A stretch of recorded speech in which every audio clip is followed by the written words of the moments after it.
Shifa herbal hair oil, Shifa herbal shampoo, Shifa herbal tooth powder. Sri Venkateswara sweets, Moulivakkam.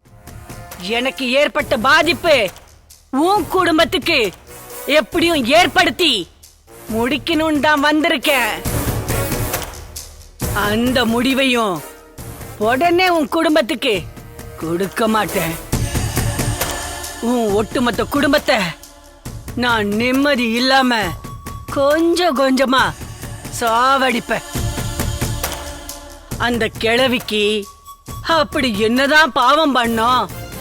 எதுக்காக இந்த நரக வேதனை சோதனை எல்லாம் இந்த கிழவி மூலமா வந்துட்டு இருக்குன்னு கேள்வி கூட தெரியாம உங்க தலைய பிச்சுக்கிட்டு அப்படியே ஒட்டுமொத்த குடும்பமும் பைத்தியமா அலையணும். நான் பட்ட வேதனைய உன் குடும்பத்துக்கு நான் கொடுக்க ஆரம்பிச்சிட்டேன். உன் குடும்பத்துல இது வரைக்கும் எந்த நல்லதாவது நடந்திருக்கா? உன் தங்கச்சிங்களுக்கு வந்த மாப்பிள்ளைங்க ஒவ்வொருத்தனும் விபத்துக்குள்ளாகி கை கால் இழந்து ஊனத்தோட போனதுக்கு யார் காரணம்? நான் தான். உன் பொண்டாட்டிக்கு 10 வருஷமா குழந்தை பிறக்காம இருக்கே, அதுக்கு யார் காரணம்? அதுவும் நான் தான். இப்ப புரியுதா? இப்படிதான் இதே மாதிரி உங்களை துடிக்க வச்சு கடைசி ஒவ்வொருத்தரா உன் குடும்பத்தை நான் அழிக்க போறேன். ஏய், வயசான கிழவின்னு இவ்வளவு நேரம் மரியாதை கொடுத்து பேசிட்டு இருக்கேன். என் குடும்பத்தை அழிச்சே தீர்வேன்னு சத்தியம் வேற பண்றியா? ஏய், நான் நினைச்சேன்னு வச்சுக்க, உன் மண்டையில ஒரே அடி அடிச்சு இங்கே சாகடிச்சு தூக்கி போட்டுருவேன். ஏய், எங்க அடிச்சு பாரு பாப்போம், அடிச்சு பாரு பாப்போம். ஏய் கிழவி, ஓவரா பேசிக்கிட்டு இருக்க. இங்க பாரு, நானும் சொல்லிக்கிட்டே இருக்கேன், நீ முறுக்கிக்கிட்டு நிக்கிற. இதுக்கு மேல உனக்கு அனுதாபமே கிடையாது. இப்பவே உன்னை கொல்ல போறேன் பாரு. ஏய், கொல்றேன் பாரு. என்ன அடிச்சு கொல்லுவியா? கொல்லுவியா? கொல்டா பாப்போம்.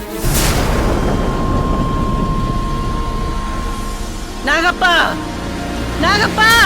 நாகப்பாவா? நானும் பாக்குறேன் அந்த நாகப்பாவை. எங்க அந்த நாகப்பா?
அம்மா பாளையத்தம்மா, முதல்ல பொங்கல் வச்சு உனக்கு படையல் போடுறேன்.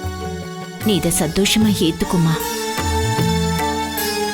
என் புகுந்த வீட்டுல கொஞ்ச நாளா நிம்மதியே இல்லாம இருக்கு. இதுக்கெல்லாம் நான் தான் காரணம்னு என்ன விரோதியா நினைச்சிட்டு இருக்காங்க. ஆனா இதுல எனக்கு எந்த சம்பந்தமும் இல்லம்மா.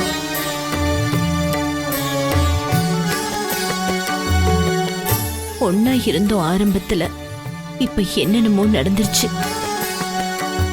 என் வீட்டுக்காரருக்கு கையில் அடிபட்டு என் புகுந்த வீட்டுல யாரும் சந்தோஷமாவே இல்லம்மா.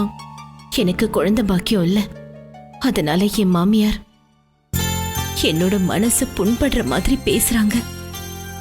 எங்க வீட்ல இருக்க பிரச்சனை எல்லாம் தீரணும். என் வீட்டுக்காரு தங்கம்மா, எனக்கு நீ ஒரு நல்ல மாமியார கொடுத்த. எனக்கு ஒரு குழந்தை பாக்கியத்தையும் கொடுமா. தொடர்ந்து 30 நாளைக்கு உனக்கு நானே பொங்கல் வைக்கிறேன் தாயி. இந்த காணிக்கை ஏத்துக்கிட்டு எந்த தடையும் இல்லாம நீதான் எங்களை பாத்துக்கணுமா. அம்மா தாயே பாளையத்தம்மா, எல்லாரையும் காப்பாத்தம்மா.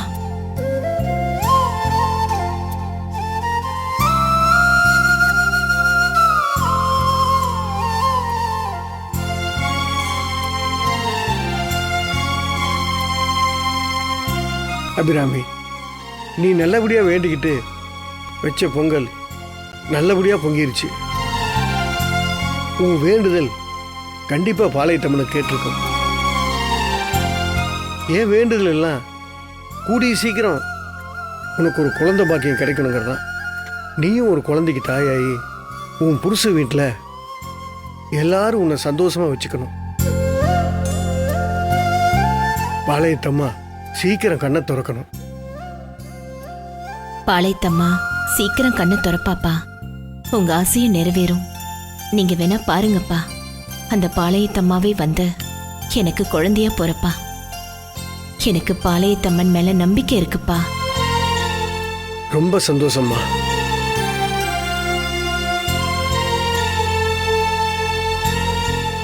அம்மாடி அபிராமி, நீ அம்மனுக்கு பொங்கல் வச்சு படைச்சல்ல, நிச்சயம் நல்லதுதான் நடக்கும். உனக்காக இந்த சித்தி உன் கூடவே இருப்பேன். உங்க அம்மா ஸ்தானத்துல இருந்து பாத்துக்கிறேன். நீ எதுக்கும் கவலைப்படாம இரு. உன் புருஷன் வீட்டு பிரச்சனை எல்லாமே தீர்ந்துடும்.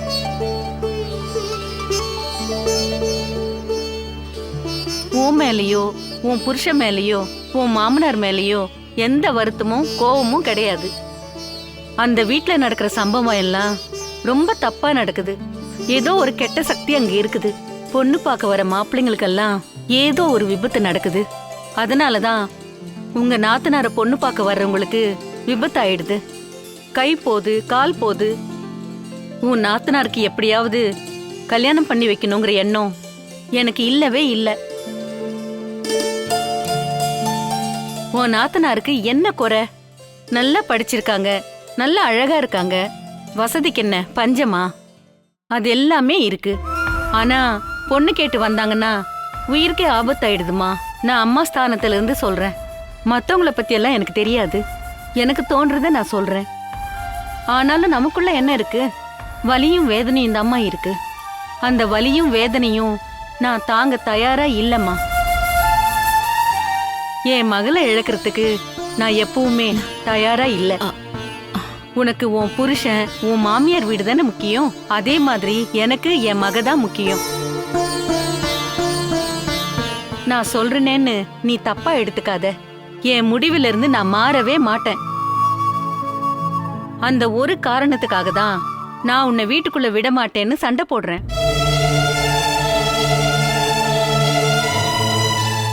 அம்மனுக்கு பூஜை பண்ணணும்னு உன் மாமனாரும் உன் புருஷனும் உறுதியா சொன்னதுனால்தான் உன்னை வீட்டுக்குள்ள சேர்த்துக்கிட்டேன்.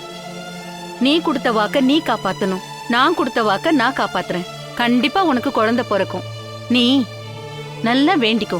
அதை விட்டுட்டு உன் நாத்தனாருக்கு கல்யாணம் பண்றேன் அது இதுன்னு தேவையில்லாத காரியெல்லாம் பண்ணாத. அப்புறம் நான் பொல்லாதவள் ஆயிடுவேன். சித்தி, வீடியோ கால்ல பேசினது யதார்த்தமா நடந்தது, வேணும்னு நடக்கல. நீங்க நினைக்கிற மாதிரி என் நாத்தனாருங்களுக்கு சம்பந்தம் பேசணும்னு என் புருஷனுக்கும் என் மாமனாருக்கும் எந்த எண்ணமும் இல்லை. அவரு சந்தோஷம்தான் படுவாரு. இப்ப எங்க குடும்ப பிரச்சனை தீர்றதுக்காக 30 நாளைக்கு பொங்கல் வச்சு பரிகாரம் பண்ணணும். பழையபடி என் வாழ்க்கையில சந்தோஷம் வரணுங்கிறது தான் என்னோட நோக்கமா இருக்கு. தயவு செஞ்சு நீங்க இதை புரிஞ்சுக்கோங்க.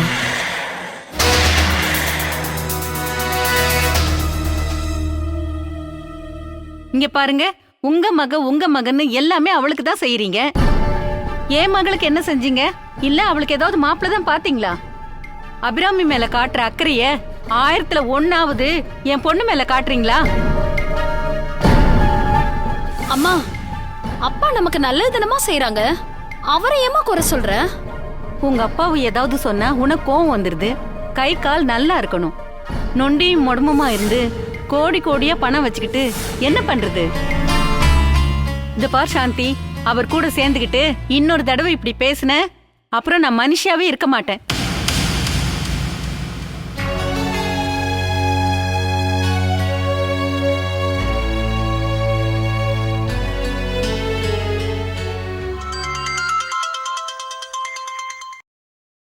ஹலோ சத்யமூர்த்தி, என்ன அதிசயமா கால் பண்ணிருக்கீங்க? நல்லா இருக்கீங்களா? நல்லா இருக்கேன். நீங்க எப்படி இருக்கீங்க? சாமி புண்ணியத்துல நல்லா இருக்கேன். என்ன விஷயமா கால் பண்ணீங்க? நாளைக்கு என்ன நாள்னு உங்களுக்கு தெரியும்ல? மகாலய அமாவாசை. என் ஒய்ஃபுக்கு திதி கொடுக்கணும்ல.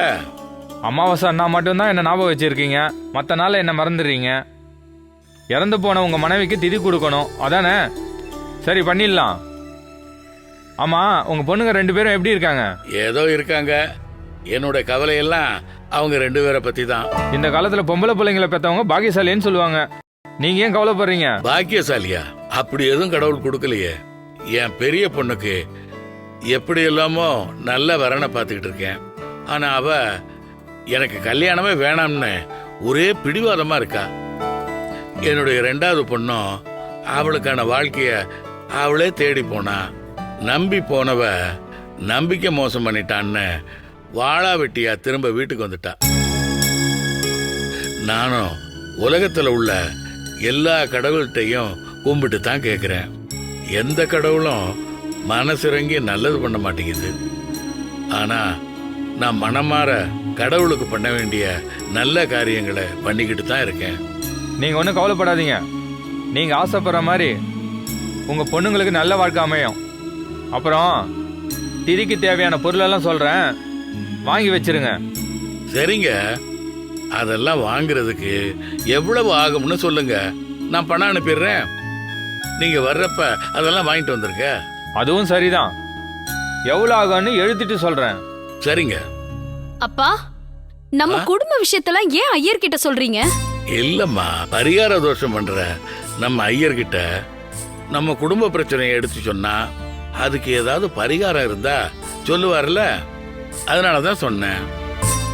உன் அக்கா கல்யாணமே வேணாம்ங்கிறா, நீ வாழ்க்கைய தொலைச்சிட்டு வந்து நிக்கிற. அப்படிங்கிறப்ப உங்க 2 பேரையும் நினைச்சு நான் வேதனைப்படத்தானே செய்வேன். அப்படின்னா நான் உங்களுக்கு பாரமா இருக்கேனப்பா. என்னம்மா அப்படியெல்லாம் சொல்லிட்டு இருக்க? என்ன பேச்சு இது? நான் பெத்த பொண்ணுமா நீ? உன்னை எப்படி நான் பாரமா நினைப்பேன்? புருஷனோட சந்தோஷமா குடும்பம் நடத்த வேண்டியவ இப்படி தனியா பிரிஞ்சு வந்து வாழ்ந்துகிட்டு இருக்கேங்கிற கவலைதாம்மா எனக்கு. நீ தான் எனக்கு எல்லாமே. நீ இல்லனா நான் செத்துருவேன் அப்படின்னு சொன்னான்ப்பா. நம்மள இந்த அளவுக்கு விரும்புற ஒருத்தன் என்ன நல்லா பார்த்து பண்ணுதான் நம்பி மோசம் போயிட்டேன்ப்பா.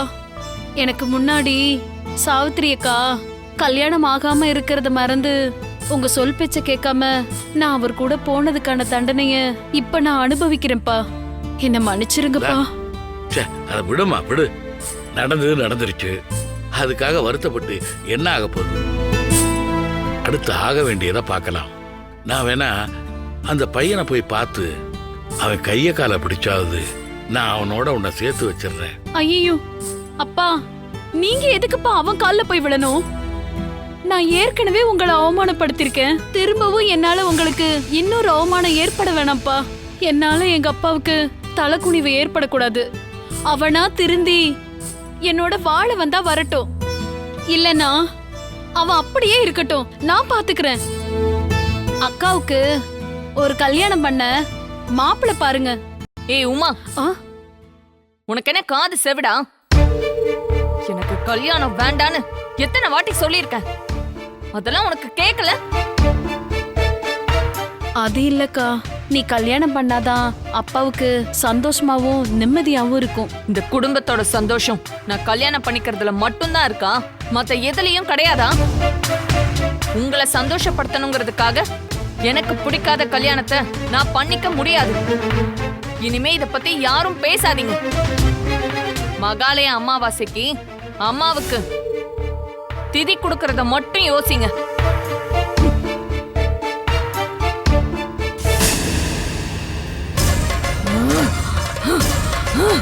அமாவாசை அமாவாசை நாளைக்கு தான் அமாவாசை. மகாலய அமாவாசை மகாலய அமாவாசை அமாவாசை மகாலய அமாவாசை அமாவாசை.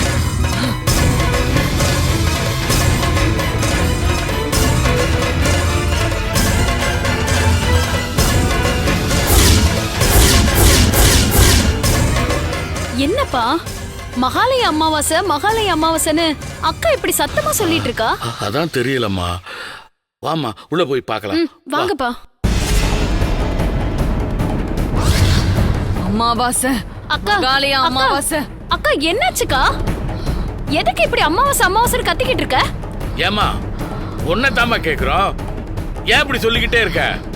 அது வேற ஒண்ணும் இல்லப்பா, நாளைக்கு நீங்க மகாலய அமாவாசைக்கு திதி கொடுக்க போறீங்கல்ல, அன்னைக்கு நான் வேற ஒரு திதி கொடுக்க போறேன். ஏமா அப்படி என்ன யாருக்குமா திதி கொடுக்க போற? அத கொடுத்துட்டு சொல்றேன். அப்பா அக்கா வேற யாருக்கோ திதி கொடுக்க போறாப்பா, நீங்க வாங்கப்பா.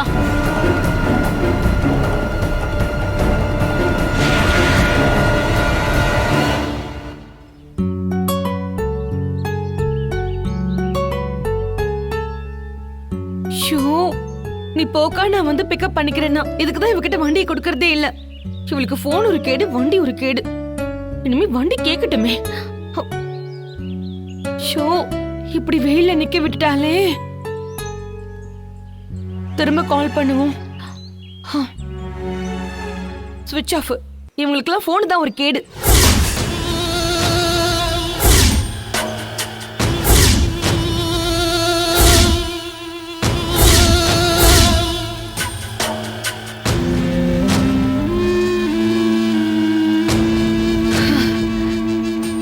அட்டெண்ட் பண்ணலையே.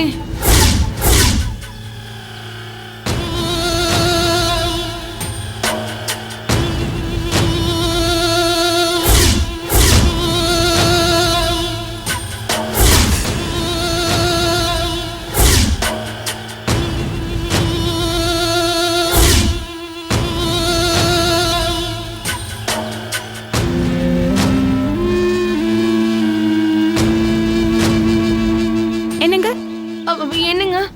ஒரு உதவி பண்ணணும். நானே யார் உதவி இல்லாம நிக்கிறேன். சரி சொல்லுங்க, என்ன உதவி? கங்காபுரம் உங்களுக்கு தெரியுமா? அது ஏன் ஏரியா தான். அங்க என்ன வேலை உங்களுக்கு? குப்புசாமி வீட்டுக்கு போகணும். குப்புசாமி கங்காபுரத்துல யாரோட வீட்டுல இருக்காரு? கரெக்டான பேர் தான் சொல்றீங்களா? கரெக்ட் தாங்க சொல்றது. குப்புசாமி வீடு தெரியும், ஆனா போற வழிதான் எப்படின்னு தெரியல. ஓ, வழி கேட்டு வந்தீங்களா? நானும் வழி இல்லாம தான் இருக்கேன். சரி, என் தங்கச்சியை நம்பின வண்டியில கூட்டிட்டு போவான்னு இப்ப நடந்தான் போறேன். நீங்க வேணா என் கூட வரீங்களா? வாங்க, வாக்கிங்ல டபுள்ஸ் அடிச்சுட்டு போவோம். அப்படியே வாங்க, பொறுமையா நடக்கலாம். ஆமா, குப்புசாமி தானே நீங்க தேடி வந்தது? ஆமா, குப்புசாமி தான். நான் அதே ஊர்ல தான் பிறந்து வளர்ந்தேன். ஆனா அப்படி யாரையுமே நான் கேள்விப்பட்டதே இல்லையே. ஒருவேளை ராமசாமி அண்ணனும் அவர்தான் எங்க பக்கத்துல இருக்காரு. நல்லா யோசிச்சு சொல்லுங்க. ராமசாமியா குப்புசாமியா எனக்கு மறந்து போச்சே. மறந்து போச்சா? நீங்க சொந்தக்காரங்க இல்லையா? கடன் கேட்க அவரை தேடி வந்திருக்கீங்களா? நல்லா யோசிச்சு சொல்லுமா.